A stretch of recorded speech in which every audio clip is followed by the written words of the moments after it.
Assalamu alaikum. My name is Tahina Pervez and I'm from RPS Sialkot, here to present the lecture on periodic table, class 7th science. So as you can see a table of different atoms on your screens. This table basically is called, containing rows and columns, is called periodic table.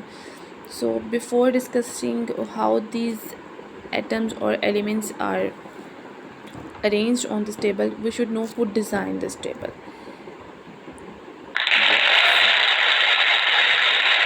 The periodic table. Mendeleev basically designed the periodic table.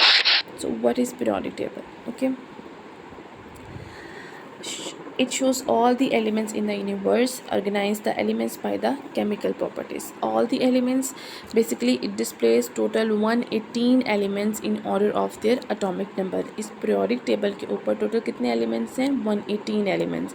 From the earth crust to the air atmosphere, जितने भी आज तक हमने elements atoms find किए गए हैं उन सब को अरेंज किया गया है इस टेबल में, जिस टेबल को हम क्या कह रहे हैं? Basically periodic table. So all the atoms known in this universe are arranged on this table. Key to the periodic table. Elements are organized table according to their atomic number. हमने जितने भी periodic table में elements को यहाँ पे बच्चे arrange किया हुआ है, that is based on their atomic number. Atomic number के बारे में हमने ऑलरेडी डिस्कस किया हुआ था. जो टोटल नंबर ऑफ प्रोटॉन्स हमारे पास आ रहे हैं, that total number of protons is called the atomic number. ठीक है, अभी एटॉमिक नंबर पे अरेंज क्यों किया गया है? Because every element is having different number of proton. For example, hydrogen, oxygen, carbon, nitrogen around us, they all are having different number of protons. Hydrogen is having only 1 proton, carbon is having 6 proton, oxygen is having 8 protons. तो ये उनको एक दूसरे से क्या करते हैं? Differentiate करते हैं protons.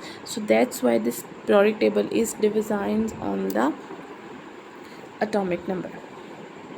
Valence electron. Valence electrons क्या होते हैं? We have already discussed about the shells, the energy levels, the shells that are present around the nucleus in which electrons circulate around the nucleus. बिल्कुल उसी तरह जिस तरह solar system में the earth or the other planets revolve around the nucleus on their specific paths. The paths are called orbits or shells or energy levels. Okay, the outermost orbit is called the valence orbit. यानी कि जो सबसे last वाला shell होता है किसी भी atom का, उसको हम क्या कहते हैं? Valence shell. And the electrons that are present on that shell or that energy level are called valence electrons. What are the periods? Basically you can see the arrows, the red one, orange, yellow, green. These rows are called the periods.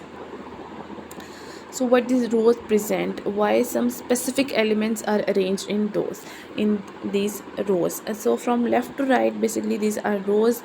What do elements in a row have common? इन सबको same row में क्यों बिठाया गया है, क्यों arrange किया गया है? Because every element in this period having same number of shell. For example हमारे पास सबसे फर्स्ट रो में आपको 2 ही ब्लॉक नज़र आ रहे हैं, यानी यहाँ पे सिर्फ 2 एलिमेंट आ रहे हैं. तो first row contains only 2 elements, hydrogen and helium. So basically why only 2 atoms are arranged here? Because both the atoms having same number of shells. दोनों के लास्ट पे एक एक शेल है, so that's why they are in number 1. Second row must be containing 2 shells, third row containing 3 shells, fourth row containing 4 shells. So number of shell basically present your number of period.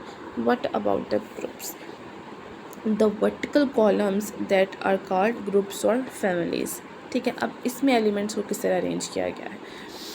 ठीक है, what do elements in a group have in common?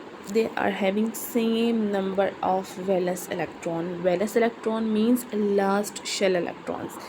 For example, आपके पास जो number 1 group है, that is in red color, all the elements arranged in one group must be having 1 electron in its last shell.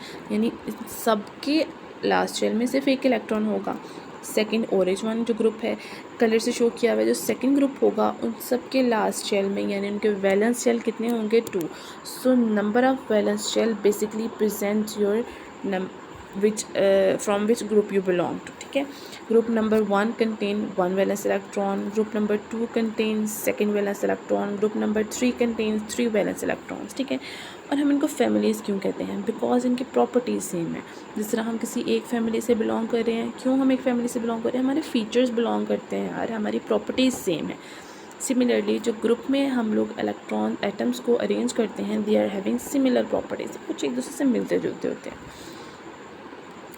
Next हमने इस पूरे के पूरे periodic table को भी सेग्रीगेट कर दिया in 3 main types. Non metals green ones में जो आपको नज़र आ रहे हैं बिल्कुल लास्ट पे, blue ones are the metals and the middle one are called the metalloids. Metalloids mean that are having some properties of metals and some properties of non-metals. So the elements of the periodic table can be divided into 3 main categories: metals, non-metals and metalloids. The region of metals, as you can see on your screens, alkali metals. Group 1A except hydrogen is called alkali metals and they are very reactive. Group 1A नाम आपने याद रखने हैं. Group 1A are called the alkali metals. Group 2 dark brown में आपको नज़र आ रहा है. Group 2 are called alkaline earth metals. Group 2 है तो it means they are having 2 electron in their valence shell. Group 3 yellow वाला जितना भी नज़र आ रहा है, these are called the transition metals. Last पे आपको हमेशा पीरियोडिक टेबल के लास्ट पे कुछ नज़र आ रहे हैं, 2 रोज़ नज़र आएंगी. एक को हम कहते हैं लेंथेनाइड्स, शाइनी रिएक्टिव मेटल्स होते हैं, और एक होते हैं actinide that are radioactive and unstable. Last पे हमें नज़र आ रहे हैं नॉन मेटल्स, या हम कह सकते हैं हमें मेटलॉइड्स का इसमें भी रीजन नज़र आ रहा है. ठीक है, तो हमारे